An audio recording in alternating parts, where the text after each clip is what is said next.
사울이 자기와 함께한 백성을 계수하니 600명가량이라. 지난 2월 24일 날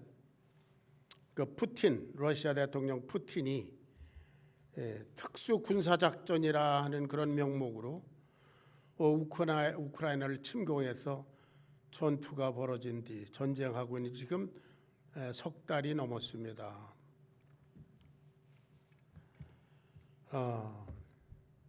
얼마나 많은 사람들이 죽고 다치고 지금도 계속 그 악순환은 진행되고 있어서 참 안타까운데요.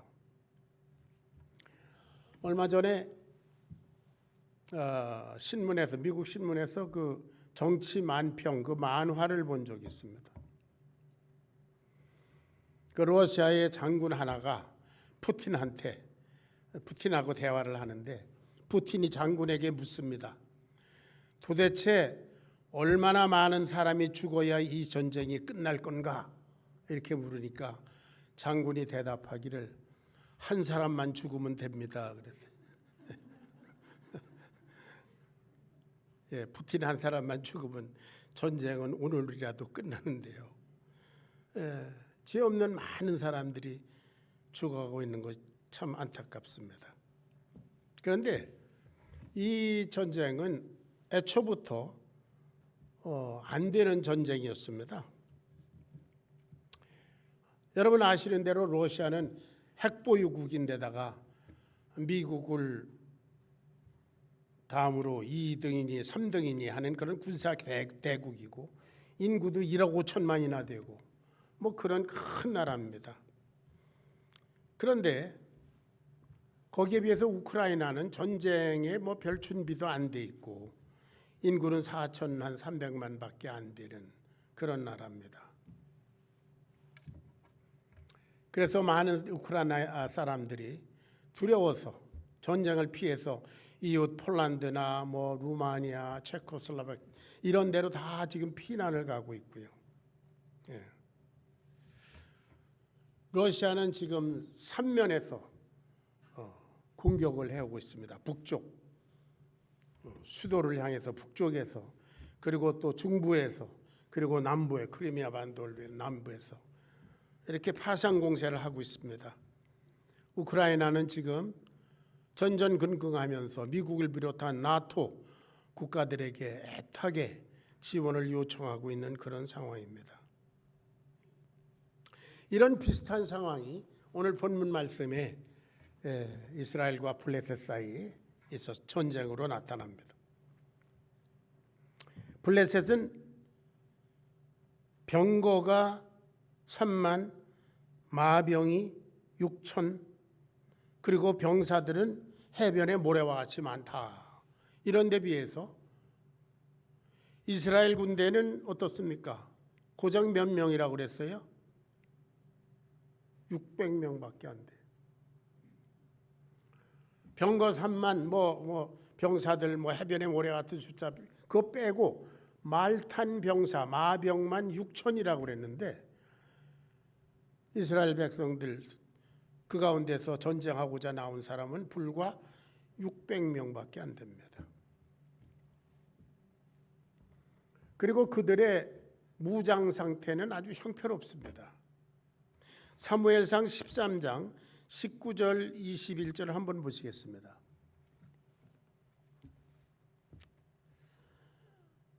거기에 보면은 한번 읽어보죠. 시작.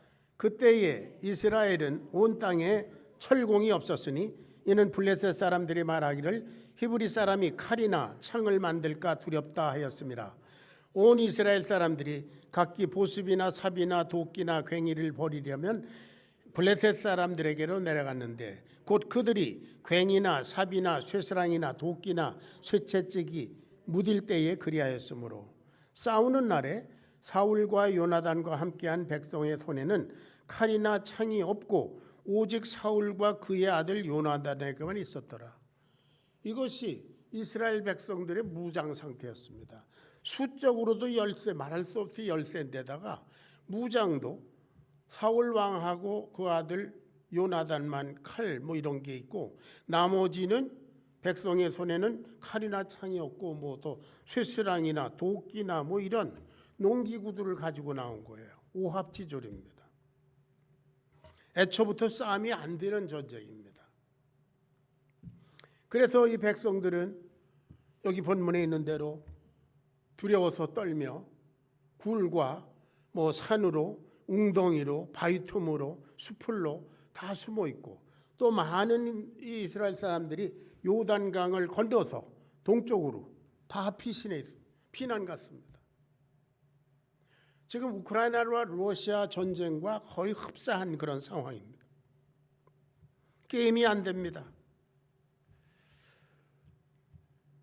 그런 거로 이스라엘에게는 오직 하나님의 은혜로, 하나님의 권능으로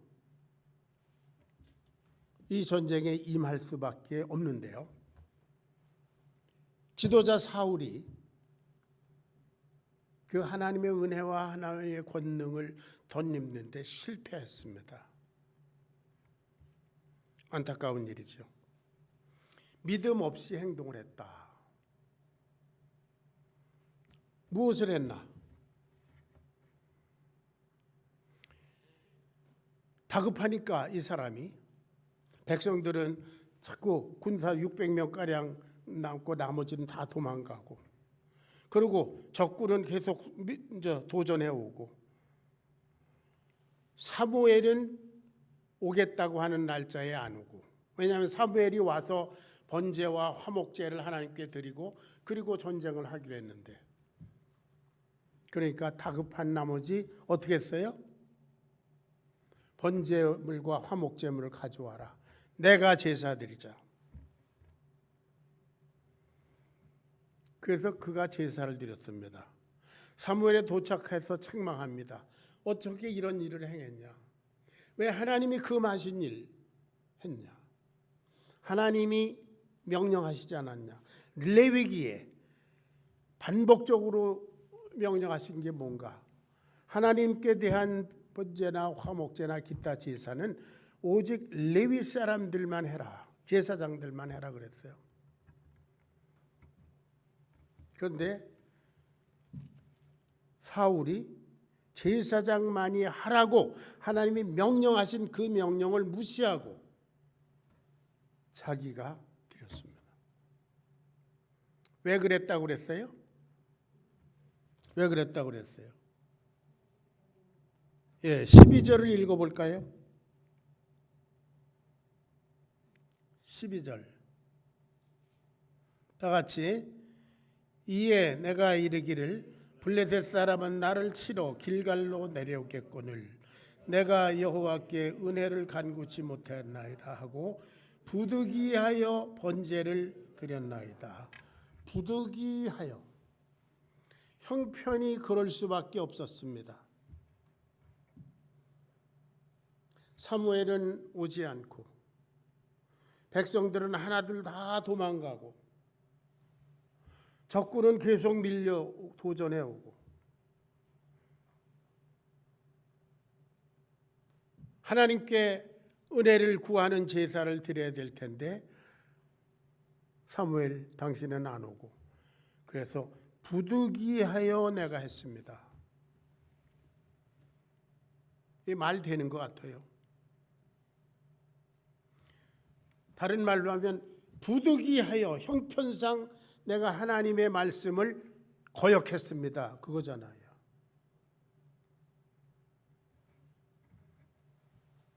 이것을 우리는 상황윤리라고 하죠.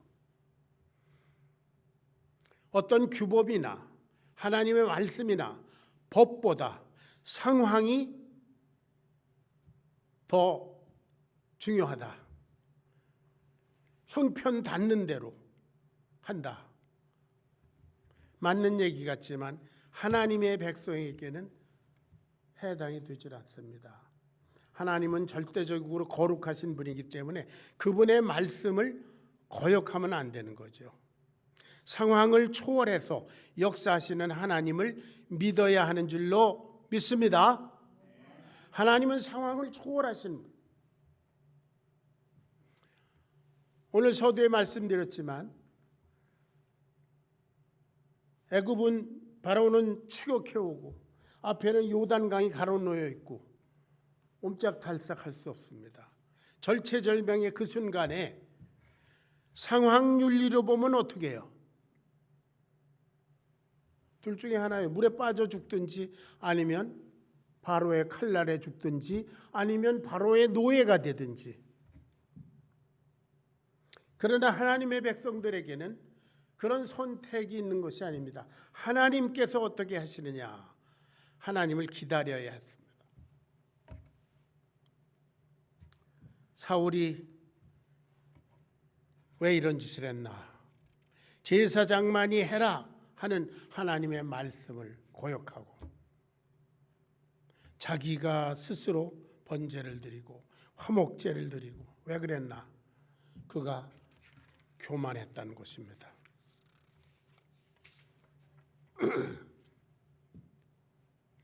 교만했습니다. 사울은 왕이 되기 전에는 굉장히 겸손한 사람이었습니다.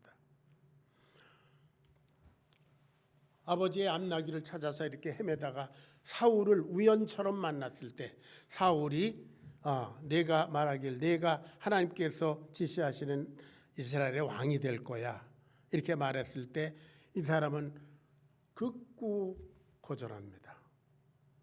아닙니다. 나는 우리 아주 지극히 작은 베냐민 지파의 사람이고 그리고 우리 가족은 베냐민 지파에서도 아주 보잘것없는 사람이다. 저는 아닙니다. 겸손했던 사람이에요. 그래도 하나님께서 사무엘에게 명령하신 것이기 때문에 사무엘이 선포합니다.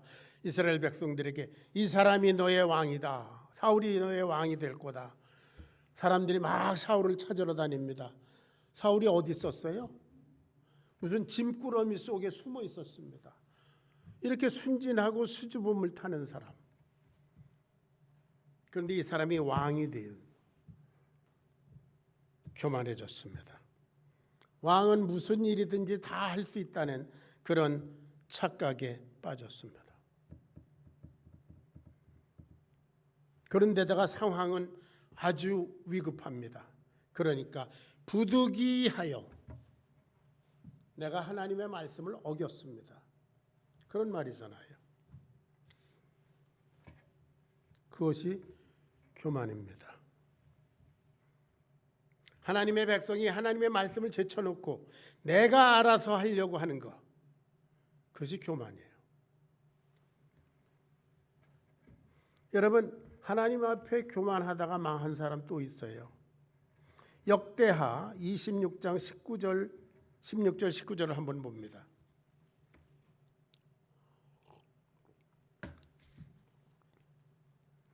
으시야 왕이라는 사람이 있었습니다. 그 사람은 아주 나라를 잘 다스려서 이스라엘 나라가 강성하게 됐습니다. 자, 16절 시작. 그가 강성하여짐에 그의 마음이 교만하여 악을 행하여 그의 하나님 여호와께 범죄하되 곧 여호와의 성전에 들어가서 향단에 분향하려 한지라. 여호와의 성전에 그 향단에 분향하는 거, 그걸 레위 족속만 해야 되는 거, 제사장만 해야 되는 거거든요. 그런데 내가 왕인데 가서 분향하려고 그럽니다. 그러니까 제사장들이 말립니다. 이거는 망령된 짓입니다. 하나님의 말씀에 어긋납니다. 그러니까 화를 불꽃 냈다고 그랬죠. 그가 화를 낼 때에 이마에 문둥병이 발하여서 그래서 문둥이로서 별궁에 처했다가 그래 거기서 죽었어요. 망했습니다. 하나님의 말씀을 무시하고 교만했던 자의 말로가 그렇습니다. 사울도 그래서 버림을 받았습니다. 하나님께서 왕으로 선택하셨는데 자기를 선택하신 하나님의 말씀을 무시하고 제멋대로 상황윤리에 빠져서 이렇게 행동하니까 하나님께서 왕권을 거두셨습니다.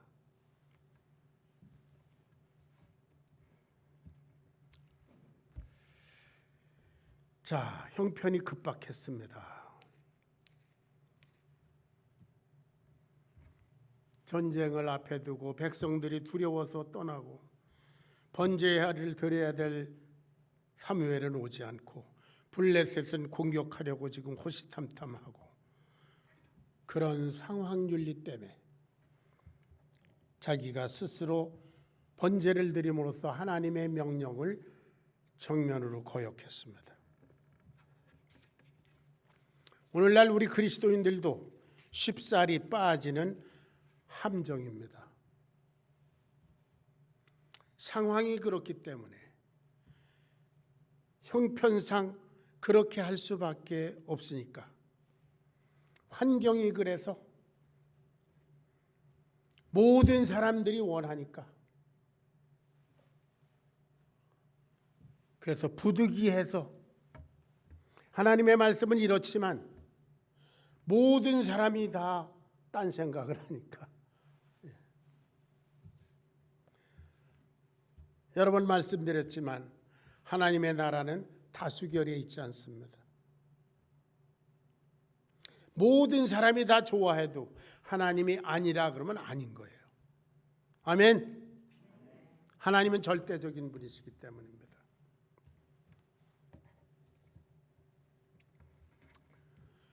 형편상 성경 공부하십시다. 형편상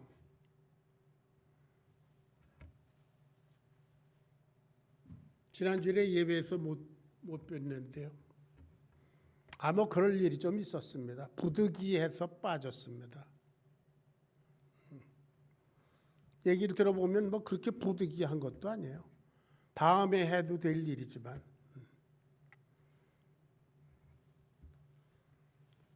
여러분, 부득이해서 형편상 환경이 그렇기 때문에 이것은 하나님 믿지 않는 사람들이 하는 소리입니다. 어릴 때로부터 막 범죄를 저지르고 뭐 감옥을 들락날락하는 그런 사람이 있다고 해보십시다. 너 왜 그렇게 사니? 뭐 형편이 그래서요. 사회가 그래서요. 책임을 환경과 다른 사람에게 돌립니다. 이런 스피릿은 어디서 왔나? 아담에게서부터 왔습니다. 하나님의 말씀을 정면으로 고의적으로 거역한 아담이 선악과를 따먹고 너 어떻게 해서 이렇게 됐나? 그랬더니 아담의 대답이 뭐예요? 하나님이 주셔서 나와 함께 살게 하신 여자, 그 여자가 내게 주물어 먹었나이다. 자기는 죄가 없다는 거예요. 상황이 그러니까 하나님이 나하고 살라고 주셨잖아요. 그래서 나 할 수 없이 이브하고 살았습니다. 그런데 그 여자가 나한테 줬습니다. 그래서 내가 할 수 없이 먹었습니다. 여자에게 말합니다. 내가 어찌하여야 됐느냐? 뱀이 나를 꿰물어 먹었습니다. 자기의 죄를 인정하지 않는 것이 죄인의 속성입니다. 사울이 그렇습니다. 어찌하여 이런 망령된 짓을 했습니까? 그러니까 부득이하여.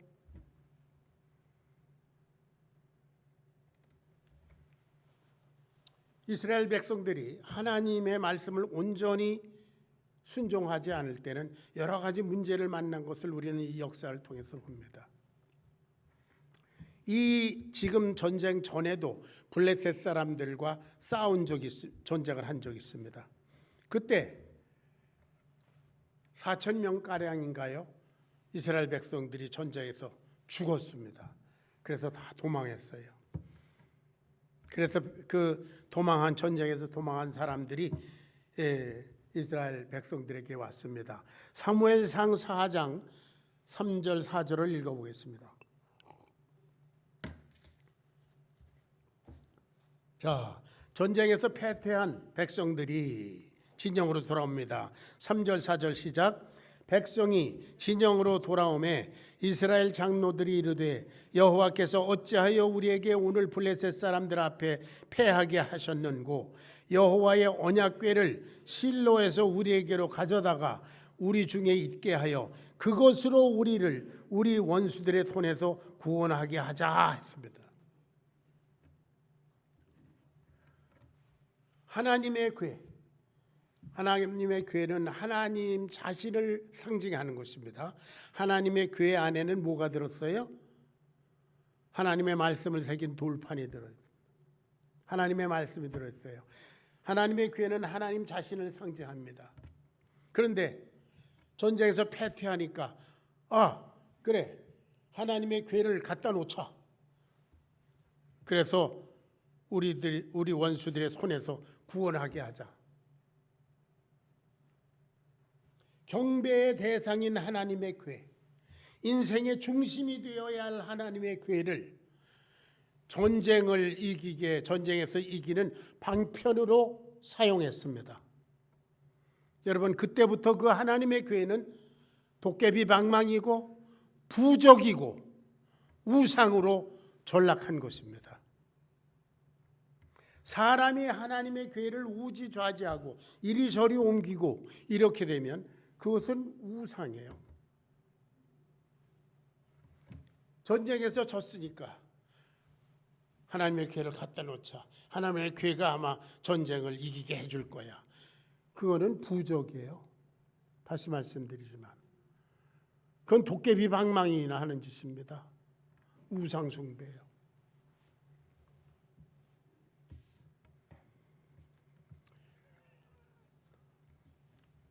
거듭 말씀드리지만 하나님의 궤는 하나님 자신을 상징하는 거룩한 성물입니다.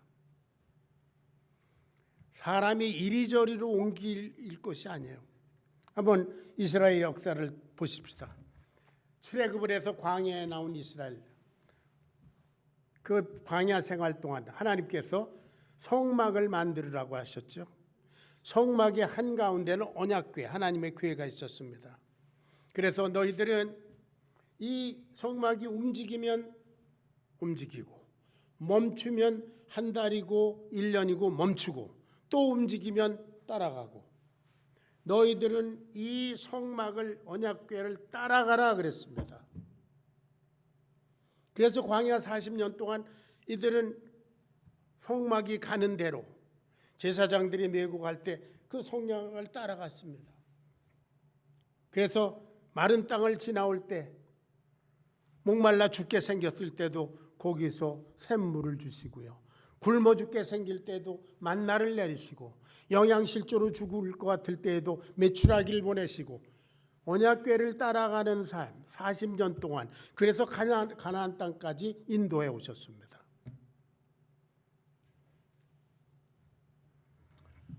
자, 가나안 땅 입구에 도착했는데요.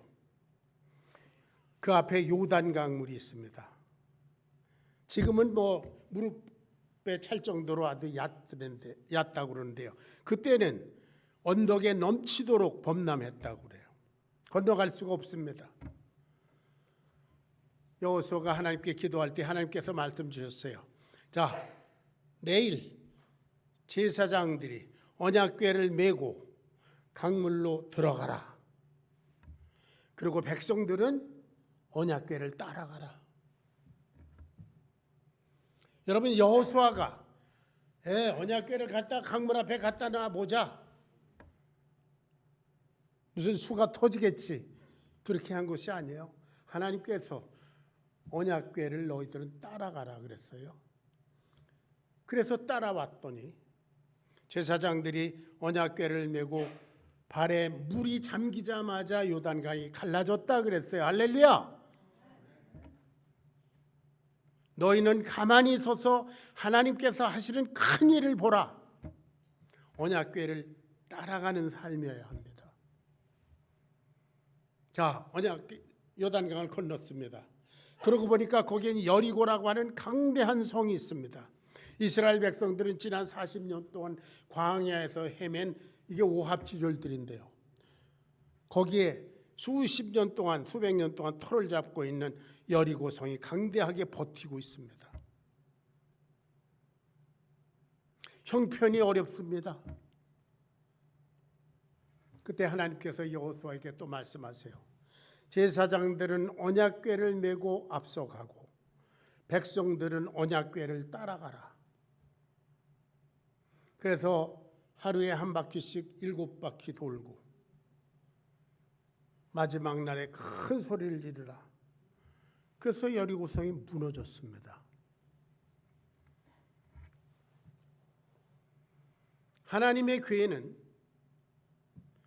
인간이 이리저리로 옮기는 것이 아니라 이 하나님의 백성들은 하나님의 궤를 따라가야 되는 줄로 믿습니다.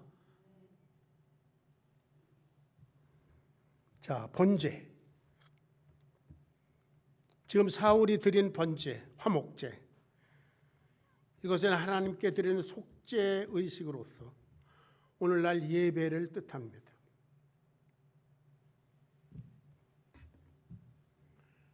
언약궤를 인간이 마음대로 이용하면 안 되는 것처럼 번제와 화목제도 전쟁에 이기기 위한 수단으로 적군이 쳐오니까 빨리 번제 드려야지.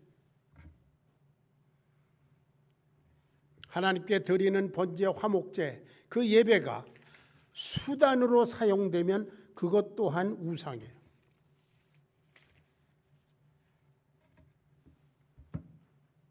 그래서 사무엘이 책망한 겁니다.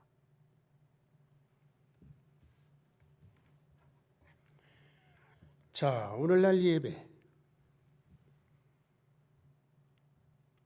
구약시대에 드리던 번제와 같은 제사는 오늘날 저와 여러분이 드리는 예배에 해당됩니다. 우리는 예배를 왜 드립니까?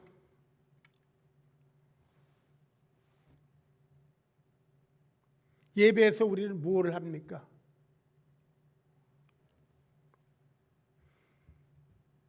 잘 들으세요. 우리 예배는 창조 주신 하나님의 주권을 찬양하는 것입니다. 아멘.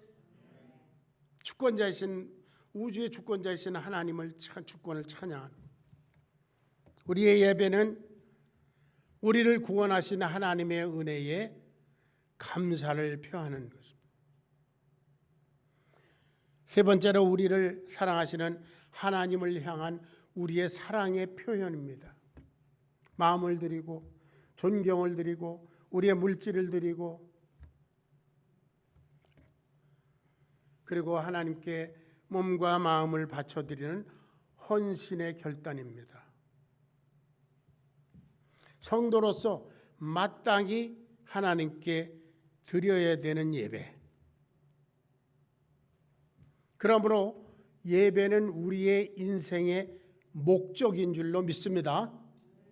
그런데 이 예배가 우리의 욕구나 우리의 축복을 위한 수단으로 전락하면 이건 우상이에요. 잘 들으세요. 예배는 구원받은 하나님의 자녀들이 하나님께 드리는 주권을 찬양하는 것이고 은혜에 감사하는 것이고 하나님, 사랑하시는 하나님을 향한 우리의 사랑의 고백이고 우리의 몸과 마음을 다 바쳐드리는 헌신의 결단인 거로 이것은 예배는 우리 인생의 목적입니다. 그러나 이것이 예배가 우리의 수단이 될 때 그거는 우상숭배예요. 언약궤가 백성들이 순종하고 따라가야 될 그런 인생의 중심에서 이것이 백성들이 필요로 하는 어떤 도구로 전락하면 그게 우상이. 번제도 그렇습니다. 오늘날 우리의 예배도 그렇습니다. 우리 예배는 이미 구원받은 성도들이 하나님 주권을 찬양하고 하나님의 은혜에 감사하고 하나님을 향한 사랑을 표현하고 하나님께 몸과 마음을 바쳐드릴 결단이고. 할렐루야.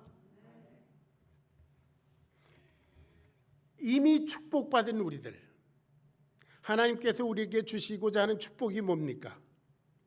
창세기 12장 3절에 있는 대로 아브라함을 통해서 땅의 모든 족속이 구원을 얻는 것, 축복을 받는 것, 구원받는 것이 하나님이 우리에게 주시는 축복입니다.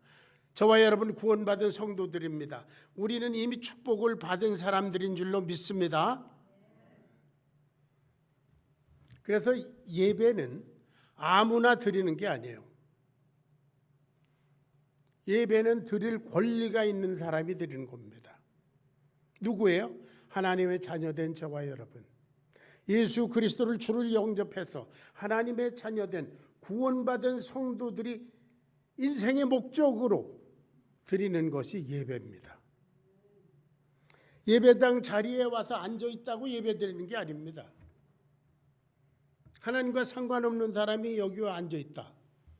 앞으로 믿을 사람들이지만, 그렇게 되길 바라지만, 아직 하나님을 믿지 않고 예수님을 주로 영접한 적이 없는 사람이 우리 예배 모임 안에 들었다. 그 사람이 나 오늘 예배 드렸어. 아닙니다. 그 사람은 그냥 예배 모임에 앉아 있을 뿐이에요. 예배는 누가 드립니까? 구원받은 하나님의 자녀들이 인생의 목적을 가지고 드리는 것이 예배인 줄로 믿으시기 바랍니다. 그래서 초대교회 성도들은 예배드리다가 크리스천이라는 것이 발견되면 사자굴로 들어가고 죽임을 당하고 그런 줄 알면서도 예배드리지 않았습니까? 목숨을 걸고 이 예배드리고 죽자. 저와 여러분에게 예배는 그 1년에 52번이나 있는 그 많은 거 가급적으로 많이 드리면 좋다가 아니라 우리의 인생을 걸고 드려야 하는 줄로 믿으시기 바랍니다. 부득이해서 나는 한 주 빠졌고요. 부득이해서 또 한 주 빠졌고, 부득이해서 또 한 주 빠졌고, 그래도 내가 1년에 반은 예배에 온 사람입니다. 예배자의 자세가 아닙니다. 예배를 위해서 모든 것을 희생할 수 있는 그런 자세가 아니면 우리 하나님의 자녀라고 강변할 수 있을까요? 나는 구원받은 사람이다. 누가 뭐래도 나는 천국에 갈 사람이다. 라고 강변할 수 있을까요?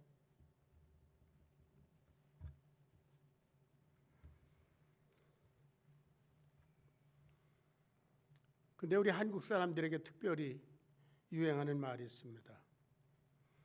예배는 늦게 와도 축도는 꼭 받고 가야 된다. 축복을 받아야 된다. 여러분 아까 말씀드린 대로 우리는 이미 축복받은 성도들입니다. 할렐루야. 그런데 예배에 오는 것이 마치 축복을 받기 위한 수단이 된다. 그것 또한 부적이고 우상숭배입니다. 우리는 예배 드리는 것 자체가 우리의 인생의 목적이고 예배 드리는 것 자체가 우리의 기쁨이고 자랑이고 특권인 줄로 믿으시기 바랍니다. 예, 동방박사들의 얘기를 잠깐 할까요? 아기 예수님 탄생하셨을 때 동방에서 저 지금으로 말하면 이란에서 베들레헴까지 동방박사들이 와서 약 2,000km나 되는 먼 거리를 왔어요. 그리고 황금과 유향과 몰약을 아기 예수님께 바쳐드리고 경배하고 돌아가니라. 경배하고 하나님께서 무슨 축복을 주시나가 아니고 귀한 것을 드리고 경배하고 곡으로 돌아가니라. 아기 예수님 하나님의 아들을 만나는 것 자체, 그분에게 경배하는 것 자체가 그들의 목적이었습니다.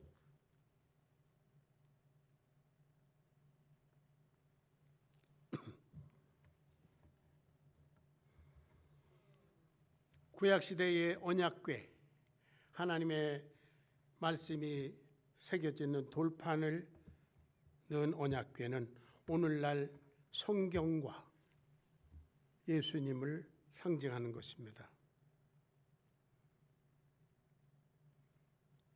이스라엘이 언약궤를 따라갈 때마다 하나님의 인도하심을 받았습니다. 하나님의 언약궤를 자기 나름대로 이리 옮기고 저리 옮기고 했을 때 그들은 망했습니다.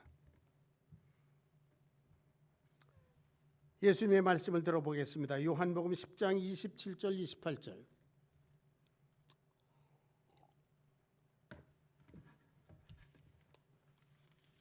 다 같이 시작.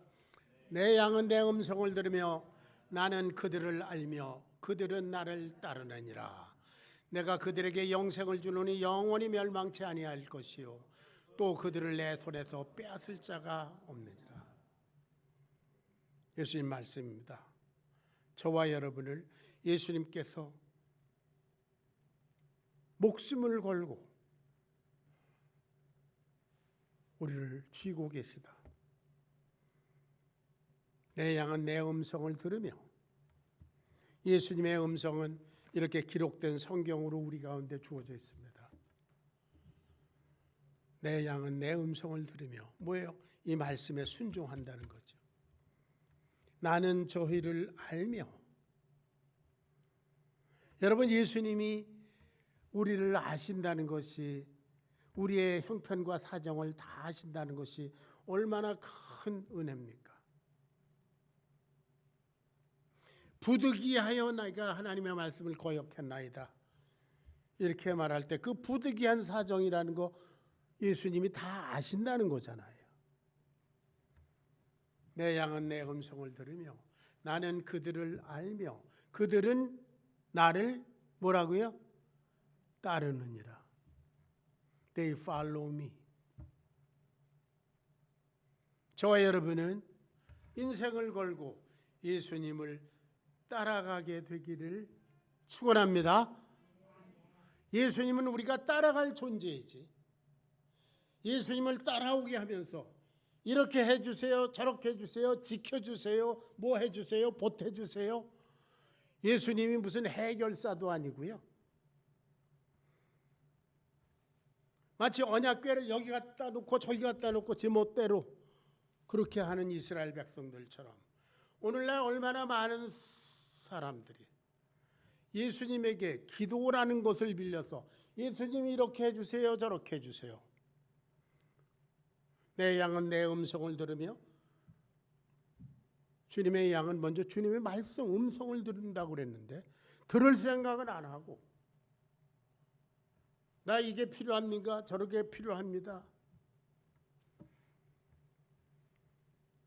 예수님을 따라가지 아니하고 예수님을 따라오게 하는 이 말도 안 되는 그런 것들을 신앙이라고 자꾸 우기는 사람들이 얼마나 많습니까? 소위 믿음 좋다는 사람들이 길게 기도하는 그 기도의 내용을 한번 다 분석해 보면 예수님의 말씀을 듣겠다는 거예요? 아니면 예수님께서 이렇게 저렇게 해달라고 요구하는 거예요?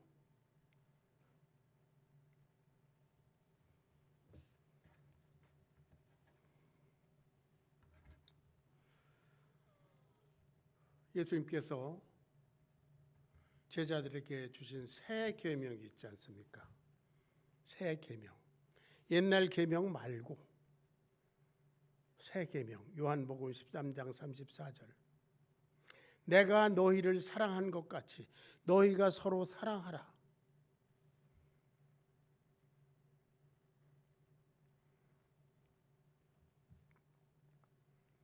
우리가 기도하기 전에 그것부터 해야 되는 것 같아요.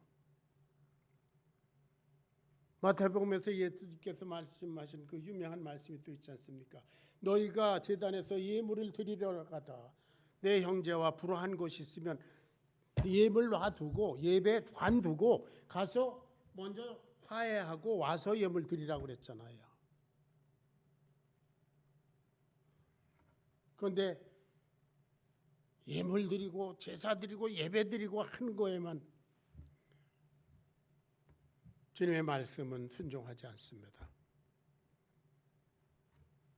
뭐 교회가 다 그런 걸 알지만 쌈박질하는 교회들, 이쪽에서 예배 드리고 저쪽에서 예배 드리고 목사 파는 1층에서 예배드리고 뭐 장로 파는 지하실에서 예배드리고 거기 주님은 없습니다. 주님은 내가 너희를 사랑한 것 같이 너희가 서로 사랑하라 그랬는데 그거는 안 하면서 예배 드린다는 거예요. 예배 받으실 주님이 그거 기뻐하시겠어요?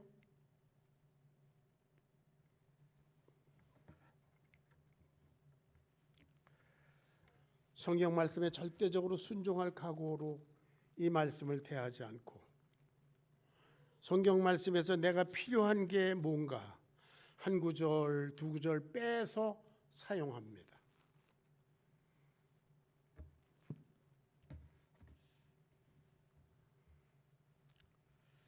부득이하여 형편이 그렇기 때문에 사람들이 다 그렇게 하니까 이런 상황 윤리가 아니라 하나님의 말씀에 절대 순종하는 그리스도 예수 우리 주님을 올곧게 따라가는 주의 백성들 되시기를 축원합니다.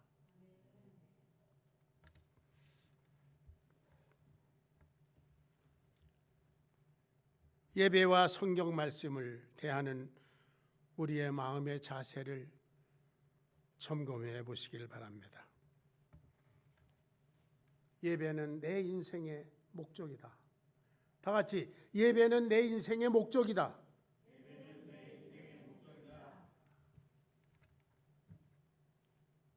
이 예배가